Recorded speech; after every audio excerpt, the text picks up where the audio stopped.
Imagine criar um movimento religioso que hoje ultrapassa a marca de 600 milhões de seguidores, transformar a paisagem espiritual do mundo inteiro e a recompensa final ser o apagamento quase total da sua própria história. Não é o tipo de final que a gente espera para um pioneiro, né? Exato. Hoje, a nossa imersão abre os arquivos de um homem que acendeu o maior fogo religioso do século XX, apenas para ser trancado do lado de fora da sua própria criação. O nosso foco hoje é Charles Fox Parham. Frequentemente rotulado como o pai do pentecostalismo. Isso. Uma figura cuja trajetória mistura inovações teológicas revolucionárias com contradições abismais e, escândalos devastadores. A missão aqui é investigar as fontes originais para entender como a arquitetura de uma crença mundial pôde nascer de uma mente tão fraturada. E antes de mergulharmos nesses documentos, vale dar um aviso importante sobre o material que temos em mãos para quem nos ouve. Muito bem lembrado. Estamos lidando com registros históricos brutos, que envolvem temas extremamente sensíveis. O material original contém racismo explícito, extremismo ideológico, incluindo associações diretas com o Ku Klux Klan, e alegações seríssimas de abusos e mortes. É pesado. É bem pesado. E o papel desta nossa análise não é endossar, tomar partido ou, atuar como juiz moral das figuras históricas ou de seus opositores. O objetivo é olhar para esses fatos exatamente como aconteceram e foram registrados.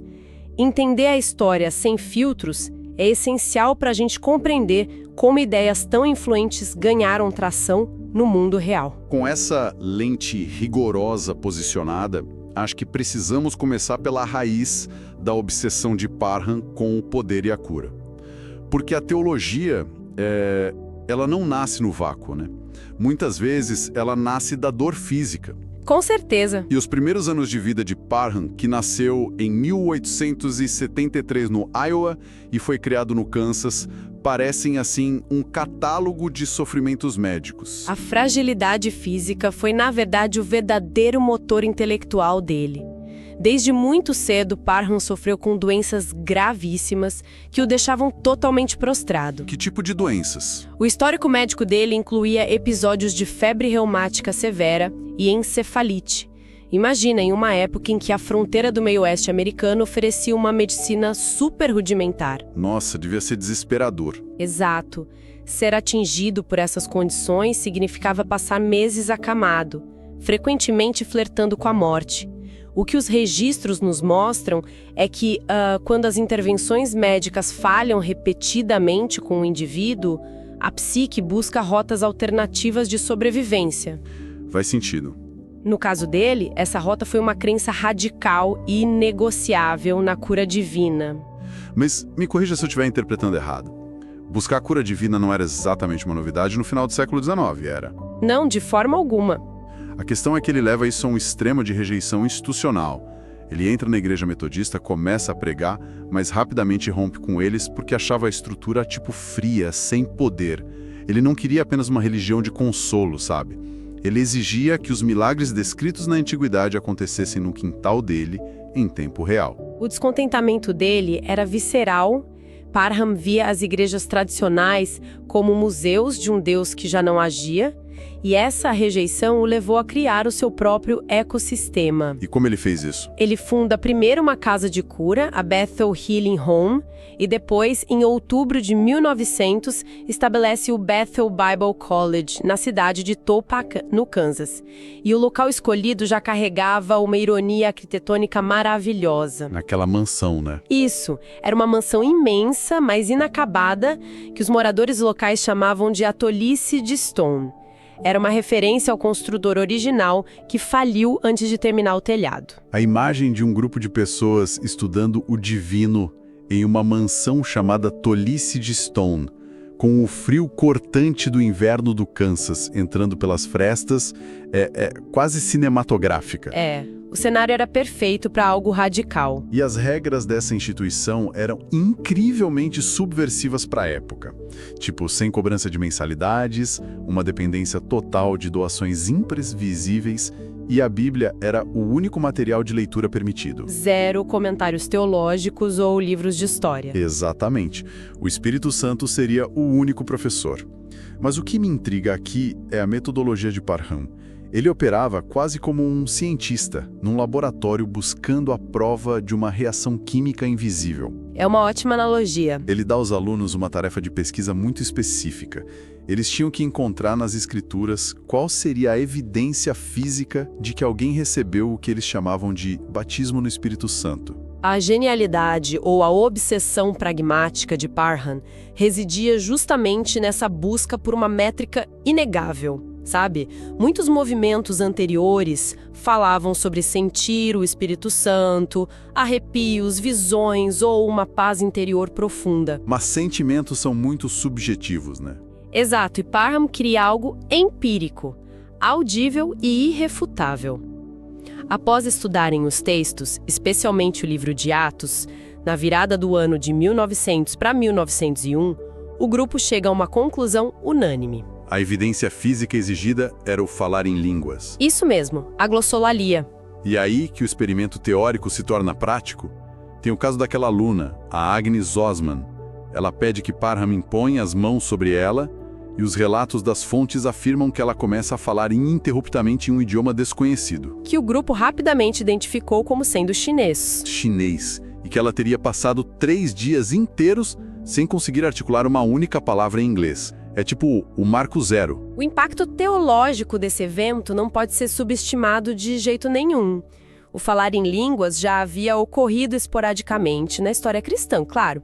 Mas Parham foi o arquiteto da doutrina da evidência inicial. Ou seja, ele criou a regra. Exato, ele fundiu as duas coisas em uma equação inquebrável.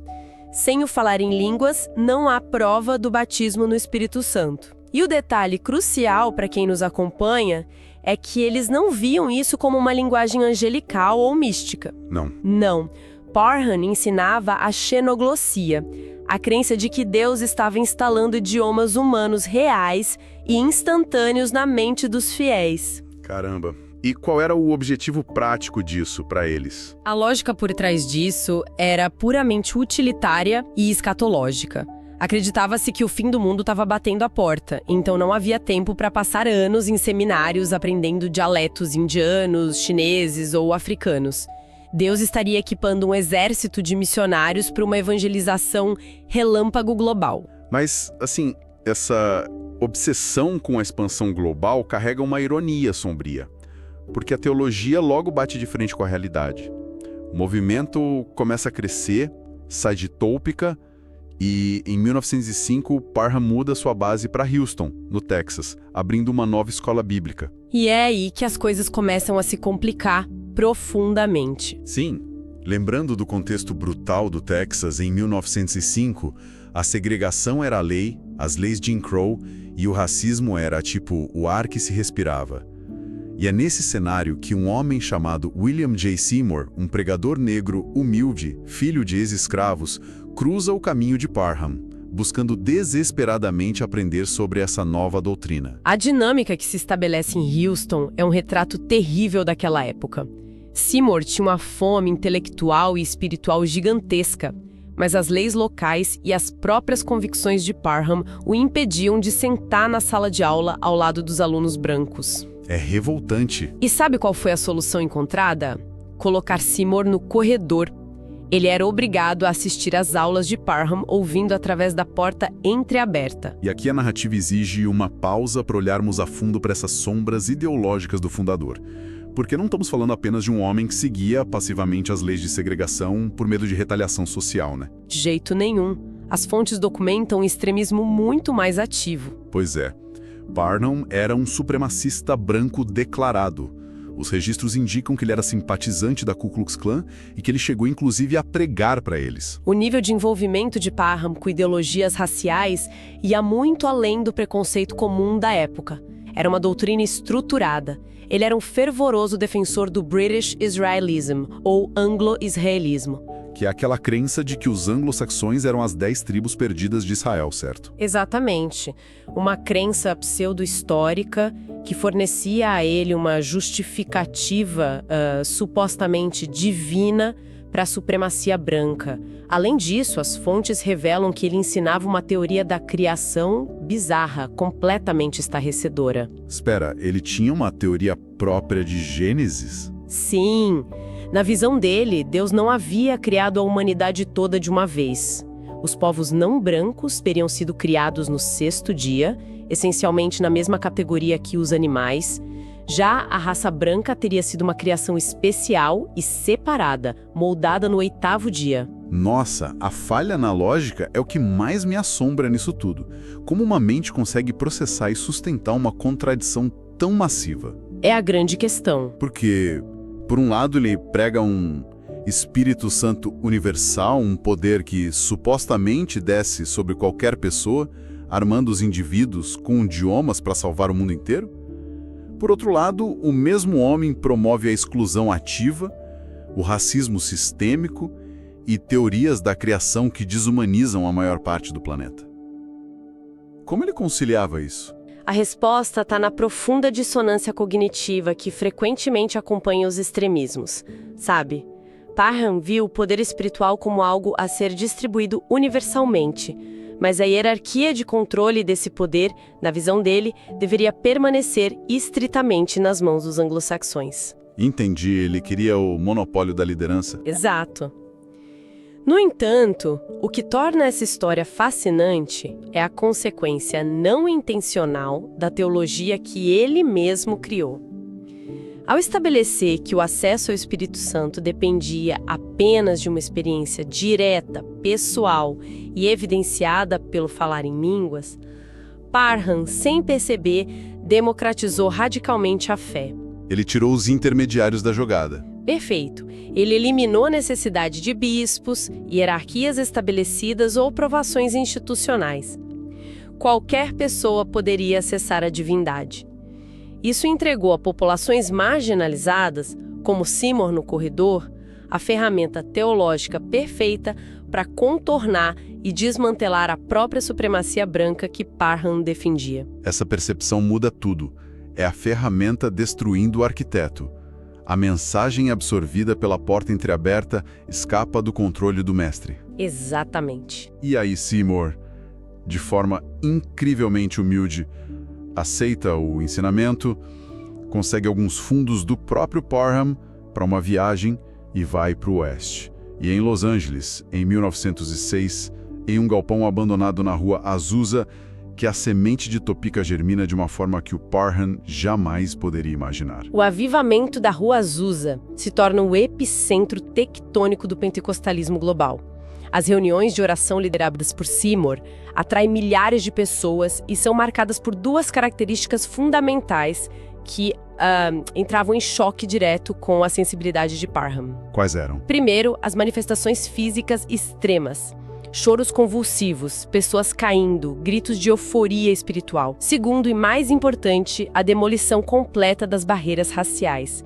Brancos, negros, latinos, imigrantes asiáticos, todos adoravam no mesmo espaço, dividindo a mesma liderança. O que era algo absolutamente escandaloso para a sociedade americana de 1906, né? Um escândalo total. E as notícias dessa desordem sagrada, dessa mistura intensa, viajam de volta para o meio oeste.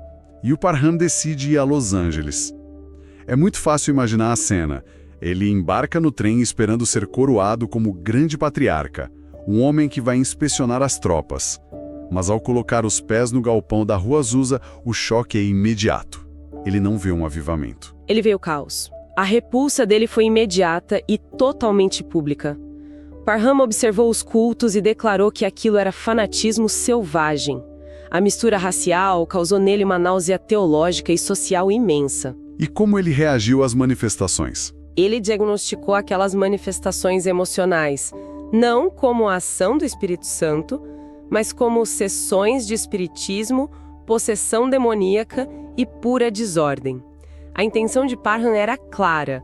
Ele tentou assumir o controle, tentou higienizar o movimento, impor a segregação e aquela ordem rigorosa que ele tinha no Kansas. Mas a congregação da Rua Azusa não estava nem um pouco disposta a voltar para o corredor. E a resposta deles cria a metáfora perfeita do criador que tenta limitar a própria obra e acaba expulso por ela. É poético, de certa forma. Muito.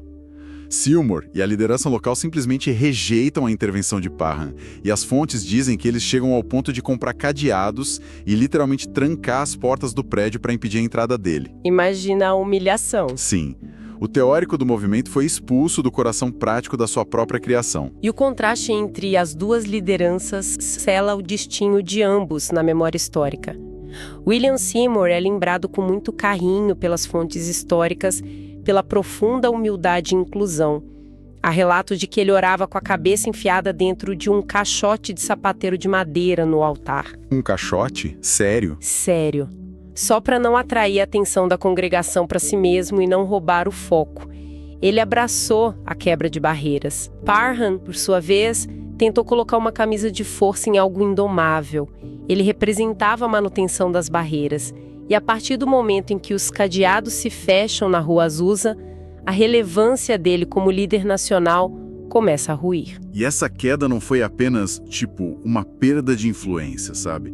Foi um mergulho direto no abismo de extremismos, rivalidades e escândalos morais. Rejeitado pelo próprio movimento e amargurado, o comportamento dele se torna cada vez mais destrutivo. E o golpe fatal na reputação dele acontece logo no ano seguinte, em 1907, o escândalo de San Antônio. Sim, esse foi o ponto de não retorno. Os registros criminais e os jornais da época documentam a prisão de Parham, no Texas.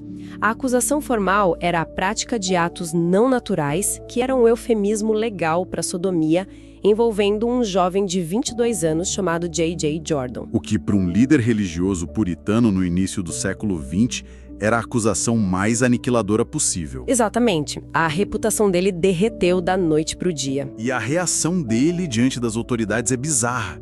Ele tenta argumentar que se alguma atividade ocorreu, teria sido involuntariamente, enquanto ele dormia, e, ao mesmo tempo, ele lança a narrativa de que tudo não passava de uma armação meticulosa do seu arqui-inimigo Wilbur Voliva. Voliva, que era o líder em Zion City. Isso. O processo em si até que não foi pra frente, né? Judicialmente falando, desmoronou. As acusações foram formalmente retiradas por falta de provas materiais consistentes. Mas o Tribunal da Opinião Pública não exige provas. Wilbur Voliva e os outros adversários dele não perderam a oportunidade. Imprimiram cartazes com a suposta confissão de Parham e espalharam por todo lado.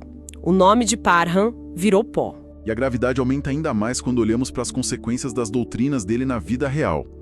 Porque as ideias abstratas têm um custo humano altíssimo. O envolvimento dos seguidores mais fanáticos dele, os chamados parhamitas, gerou tragédias. Teve o caso em Zion City, onde uma mulher, a Letitia Greenhall, morreu durante um exorcismo violento, uma tortura.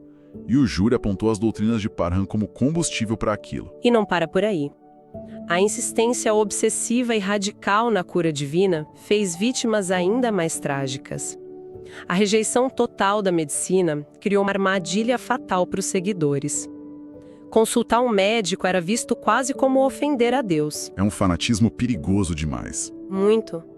O resultado dessa pressão documentada levou à morte de Netta Smith, uma menina de 9 anos, porque o pai recusou tratamento médico, esperando a cura de Parham. E, de forma ainda mais cruel, o próprio filho de Parham faleceu aos 16 anos, devido à falta de cuidados médicos sobre essa mesma crença. E como se a ruína moral e as mortes não fossem suficientes, o aspecto financeiro também entra em colapso, né? Tem aquele episódio da falsa viagem. A viagem para a Palestina. Exato. É um exemplo clássico de um líder tentando fabricar um grande evento para recuperar o prestígio perdido. Ele inicia uma arrecadação de fundos entre os fiéis, pessoas muito pobres, prometendo viajar à Palestina para encontrar a Arca da Aliança.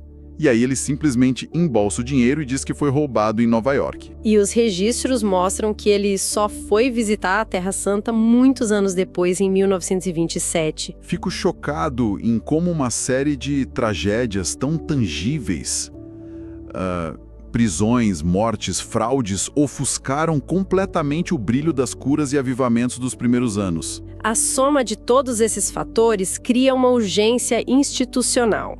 Conforme o movimento foi crescendo e grandes denominações começaram a se estruturar, como a Assembleia de Deus, por exemplo, eles se depararam com um dilema gigante. Como manter a fundação sem o fundador? Exato. Como construir a credibilidade global de uma igreja sobre os ombros de um patriarca associado a Ku Klux Klan, exorcismos letais, fraudes e escândalos? A resposta institucional foi silenciosa, mas cirúrgica. O apagamento. As denominações precisavam da teologia dele, mas não precisavam do homem. Ele se tornou um embaraço e foi removido dos registros oficiais. E o destino final dele resume esse exílio. Parham passou os últimos anos de vida amargurado e isolado, pregando para congregações minúsculas em Baxter Springs, no Kansas, até falecer em 29 de janeiro de 1929, aos 55 anos. A semente que ele plantou germinou em um movimento mundial, mas as próprias sombras o impediram de caminhar sobre essa luz. É por isso que explorar essa história é tão vital para quem busca conhecimento de verdade. A história real raramente é feita por heróis imaculados. Entender as falhas colossais dos pioneiros nos protege contra a idealização cega de líderes. A vitalidade de um movimento sobrevive pela adaptação das pessoas que decidem abraçar a ideia e não pela pureza de quem a criou. E é com essa separação que encerramos o nosso mergulho. E deixo aqui uma reflexão final para quem nos acompanha. Será que é realmente possível separar a grandiosidade de uma mensagem das falhas abismais do caráter de quem a formulou primeiro? O sucesso monumental de uma criação perdoa as trevas do Criador? Ou estamos condenados a sempre ter que reavaliar os alicerces daquilo em que acreditamos? Fica o questionamento. Até a próxima imersão.